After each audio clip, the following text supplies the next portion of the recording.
believe that I am a vicar. I am a vicar, really. There aren't too many vicars that would do a memorial service for Reg Field.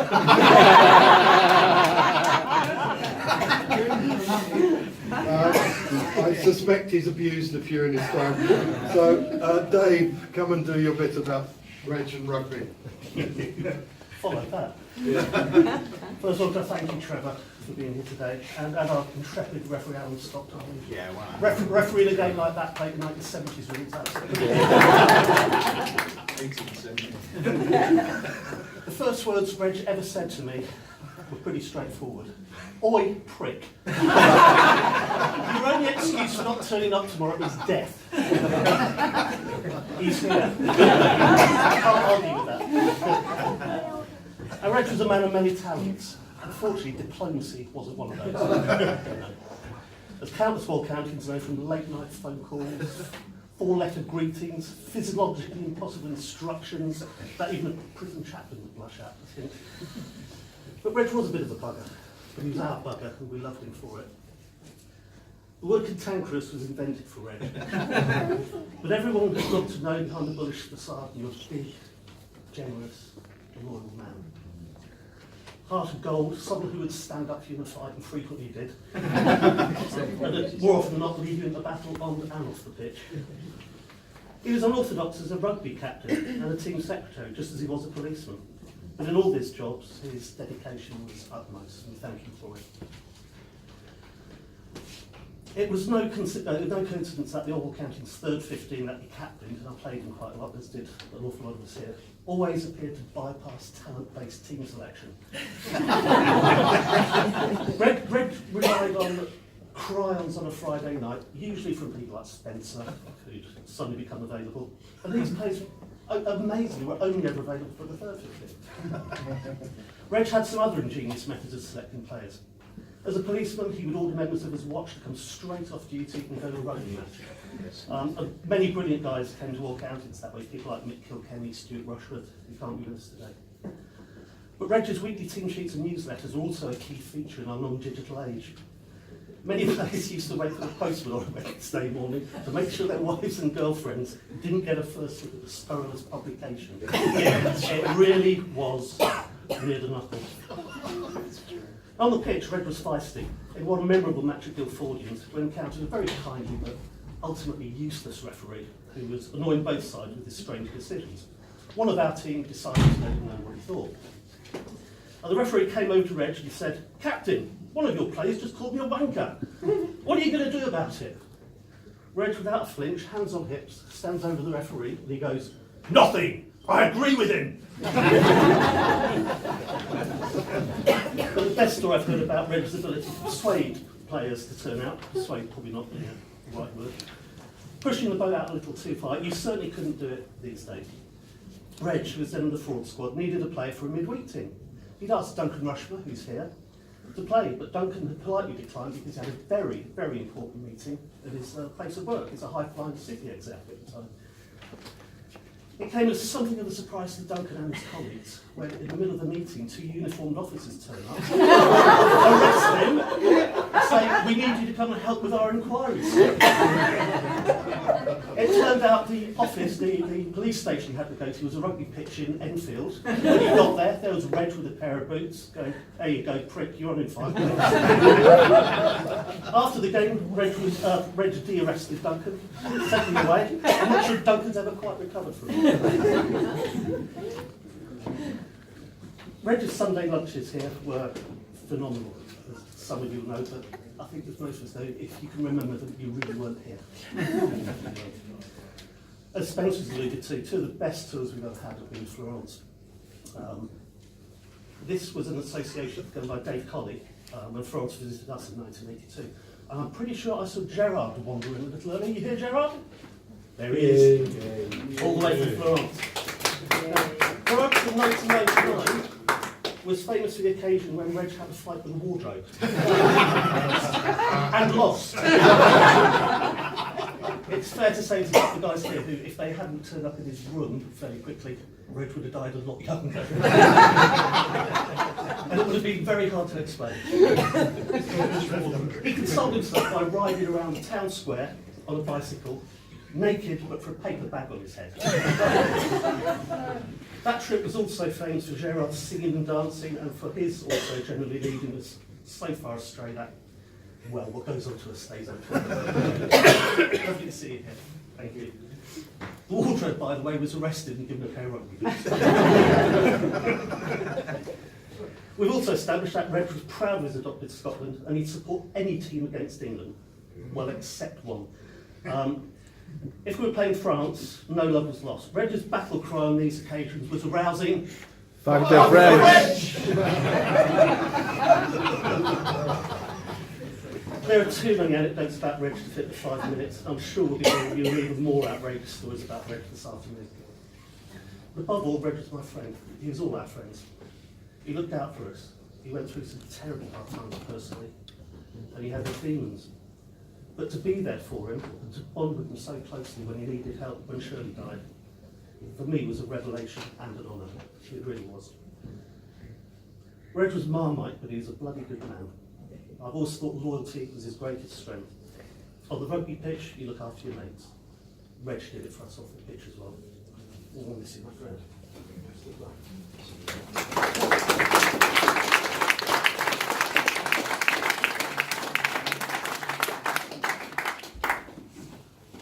I happen to love Marmite.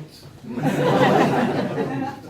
happen to love Reg Field. So I think you'd all say that as well, wouldn't you? Dave, Ivan. Mike Bramble is going to read some words from Ivan. Brilliant. Afternoon, everybody. Bearing in mind this is from Ivan, you'll understand that this entire text is in capitals. But unfortunately, Ivan can't be here, so it gives me great pleasure to read his words out today. And I quote: Reg and I were born for each other. Pugnacious, belligerent, cantankerous, stubborn, and that's just me. Reg was far, far worse, of course. Today I feel utterly desolate, and I'm too unwell to be with you all, remembering my great friend and celebrating his life. I'm so very sorry for this. Before his demons kicked in, Reg was always there for me, my family, and especially my late wife, Wendy. When Reg first met Wendy, and without going into detail, you would have expected them never to be friends. That's because, as so many of us have learned, once you overcame that first impression of Reg as a charmless, bellicose bully, you came to know a big-hearted man of honesty, decency, and utter loyalty. Wendy came to love Reg as dearly as I do. Reg's contribution to Oldham Countians was immense. In the days of letters and landline calls as team secretary, Reg was the touch point for every single playing member. A remarkable feat when you consider at the time we were still fielding 4, 5, even 6 teams every week. Combined with the amount of beer being drunk, I don't know how he managed it at all.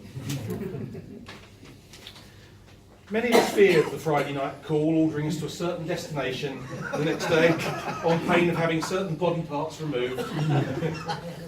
And Reg bore the nickname of Knuckles for a reason. Apparently. There'll never be another Reg. Our lives and times have changed. Reg was my friend and I will miss him terribly. I now understand only too closely the finality of life. So I speak from the heart when I urge you to cherish your friends and make the most of every minute of every day. None of us will be here forever, but few will be remembered as fondly as Reg. My best wishes and love to you all, Ivan.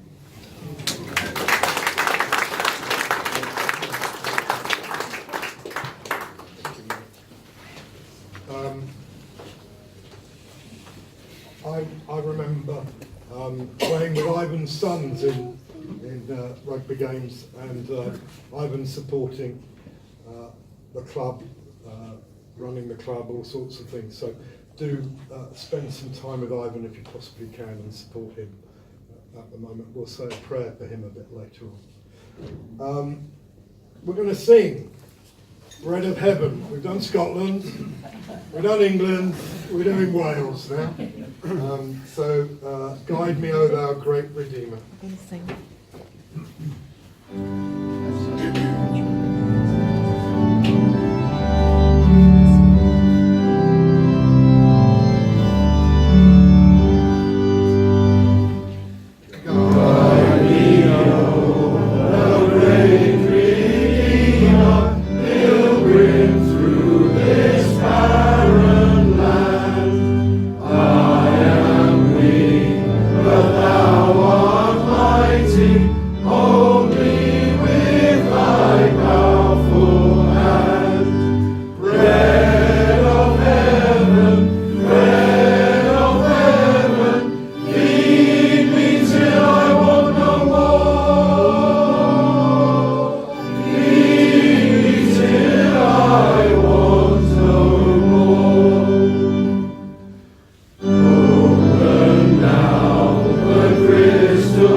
And Gordon.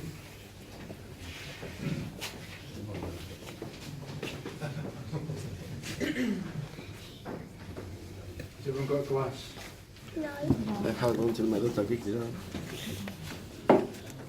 Just to echo what Spencer and John have said, I remember two things about Reg. One of the first times I met Reg, apart from here, was at work. It was at the Old Bailey. Those of you in the job will know, some of you might, outside the Old Bailey, carved in stone is the phrase, protect the children of the poor and punish the wrongdoer. And that's Reg. And you look at this table here and you look at the work he's done, charity work and stuff like that, and after he's left the job, and the stuff he did in the job, he certainly punished the wrongdoer. And that's certainly one of the values that I learned from him. One of the other values I learned from Reg, and perhaps the most important thing I've said to everybody now, is we should measure life not in its length, but in its value. Reg managed to fit a lot into his life, and he didn't have a bad life, but I think, as we all know, towards the end he maybe didn't enjoy it, and he might be in a slightly better place, as Spence said. And hopefully we'll all be up there at some point, picking the wardrobe off him, helping him back up with the angels and stuff. But anyway, I've been given the task of doing a reading. Some of you might have heard this before, but if you have, please bear with me. I'll try not to greet, to use my language from my home country. The policeman stood and faced his God, which must always come to pass. He hoped his shoes were shining just as brightly as his brass. Step forward now, policeman, how shall I deal with you?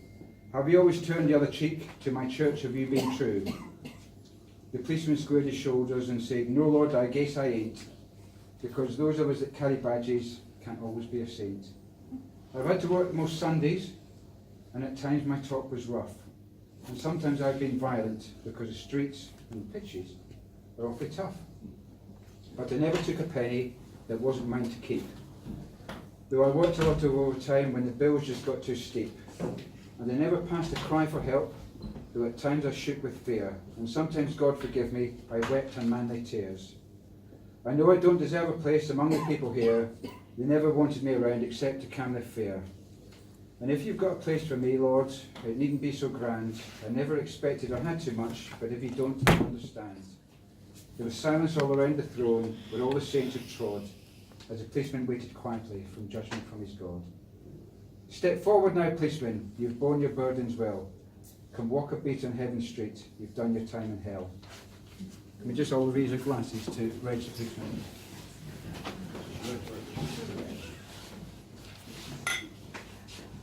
He's drunk, man.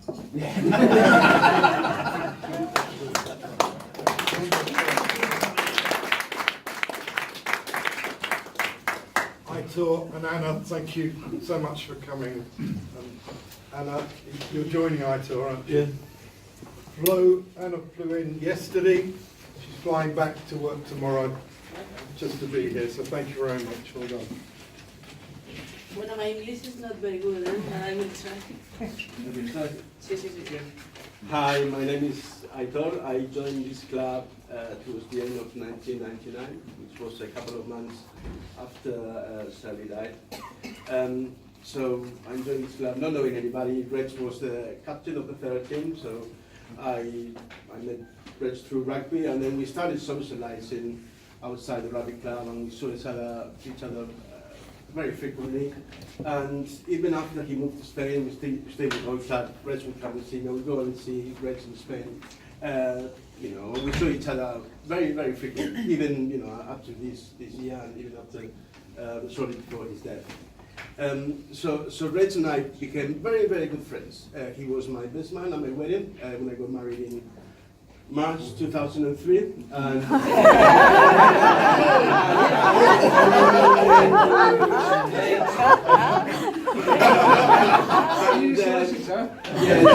and Reg got married to his second wife Val only a few weeks later, and I was part of that wedding. Now, to this day, I don't understand why Reg and I got so well, because we couldn't be any more different. Reg hated smokers with passion. I smoke. He thought that Margaret Thatcher and Winston Churchill were the best prime ministers this country ever had, and I feel that people like Jeremy Corbyn are too far on the right for me.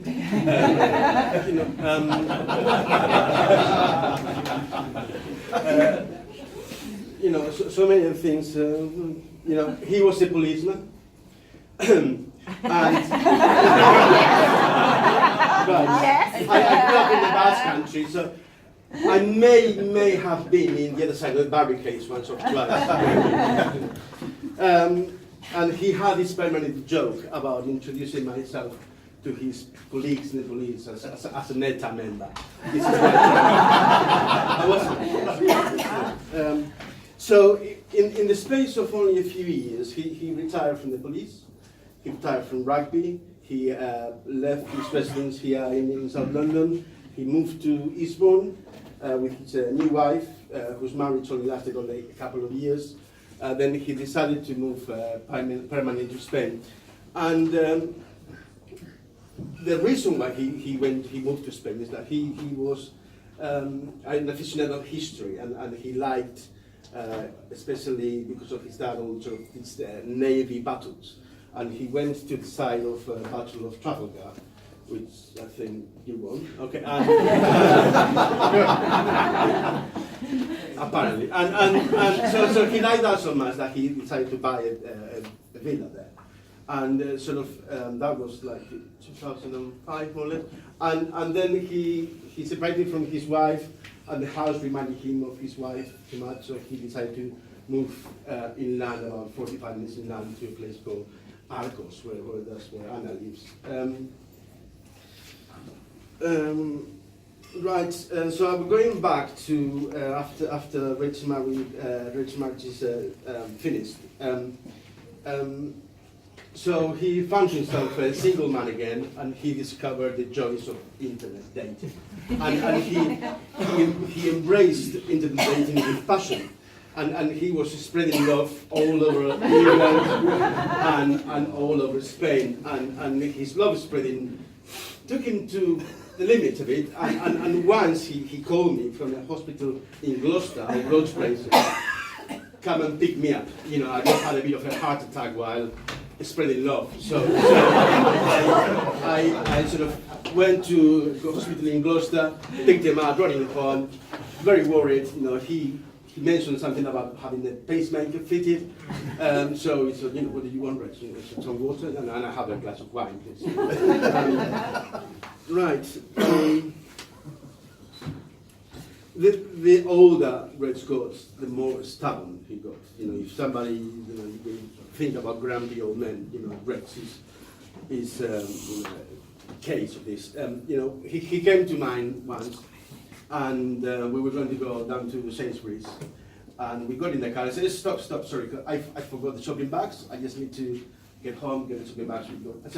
He said, don't they have shopping bags in Sainsbury's? And I said, they do, but, you know, we just want to make it kind of cleaner and avoid waste, you know, and also I get additional nectar points if I use mine. So we go there, we go shopping, and when we were at the till, this like 16-year-old boy asked Reg, how many of your own bags did you reuse, sir?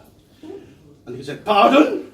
And he said, sorry, sir, how many of your own bags did you reuse? Said, I'm not telling you! I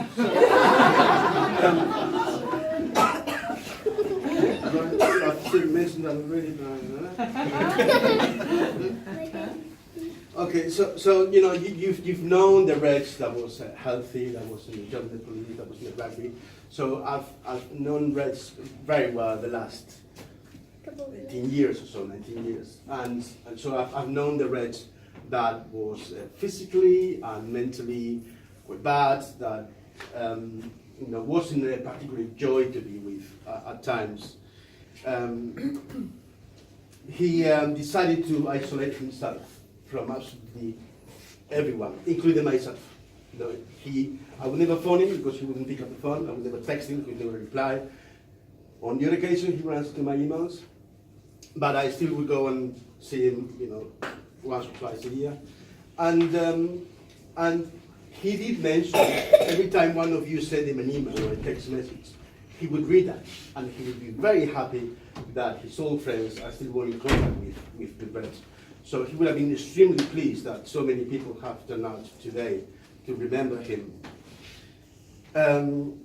All my contact in the last, especially in the last 3 years, although I've seen Reg 3 times in the last couple of years, has been through Anna. And Anna is the local vet in Arcos de la Frontera, where Reg lived. So Reg had 4 stray dogs, 4 Spanish stray dogs, after his 2 British dogs died. And so Anna is the person that has been looking after extremely ill Reg for all this time. So if you like Reg, please buy an idea and thank her for all her work. Thank you.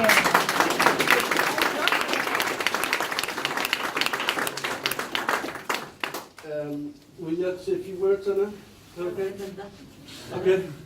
I'm You going can do to it in try, Spanish. okay? Yeah, that's right. My English is not very good. Neither is iTunes.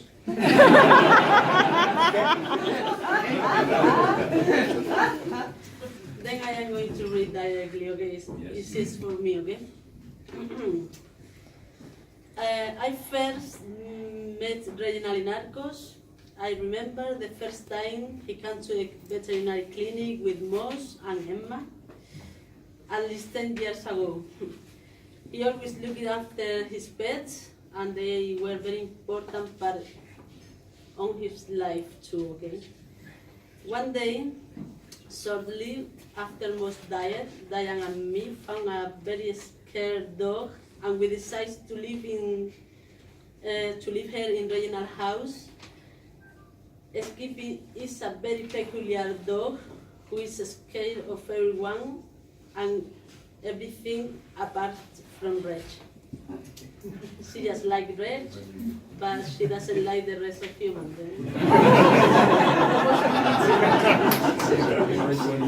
Yeah, but Skippy didn't understand what Reg was saying. Very intelligent. I also remember when Emma died, Reg was very sad because Emma was Shirley's Reg's first wife dog, okay? The day that Emma died, he brought me to the clinic lots of photos of Emma, his wife, and himself. He took Emma Hassis back to England to live Emma with her real owner. Reg explained to me that Emma died of the same condition as his wife, and I saw a man very, very sad. We used to have breakfast together at least once a week. Then he would go to his Spanish lesson just to find more excuse to socialize and drink more wine, I think, okay. Reg adopted another 3 stray dog moors and gave them a Spanish number. That is for me, Pancho, Manuel, and Pedro. The Reg I knew was a very good man that would always stand by his friend. He was with me in very important and challenging moments of my life and helped me if necessary, okay? The Reg I knew was a man that loved his pets more than humans and was a man that decides to live on his own with his dog and enjoying his own company. He's not resting, he now is in peace. Yeah.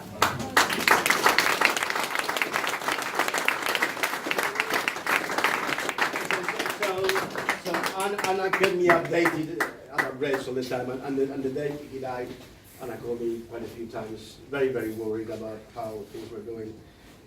So the moment I knew Reg died, I took the next flight to Spain, and because Reg had no family or no friends, nothing.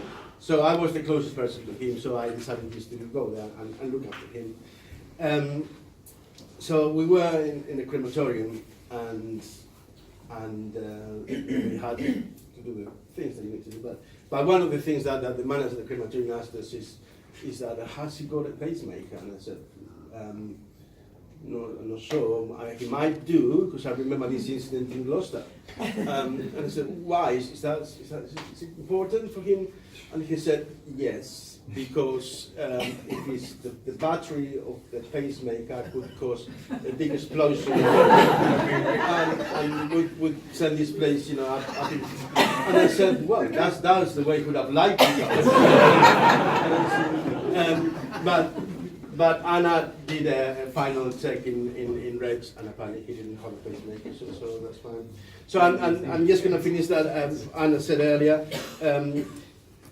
Emma, the golden Labrador, he used to have this golden Labrador that was meant to be a guide dog, but failed the exam because she was much into food. And so one of the tests that they had to do is just walk the dog and just make sure the dog doesn't go into food and goes in straight direction. So Emma failed the test, and Emma was Shirley's dog, so it was very, very personal to Reg.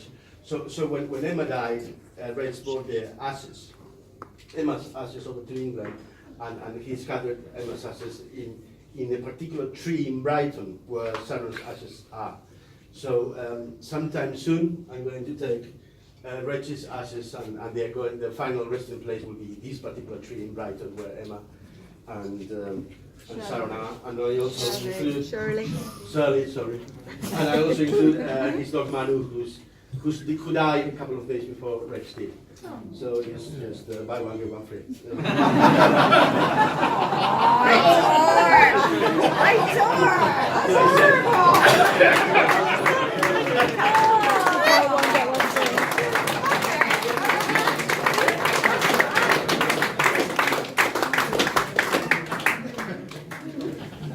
I think we all want to say thank you very much to Aitor and to Anna.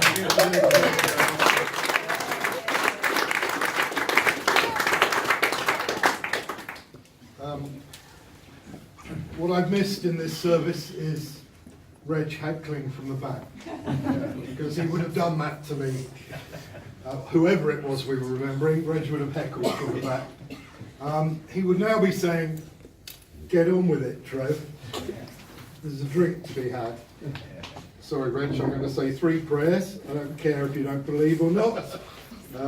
You can't tell me off at the moment, but he will do one day, I'm sure. So the first one, I'm just going to say thank you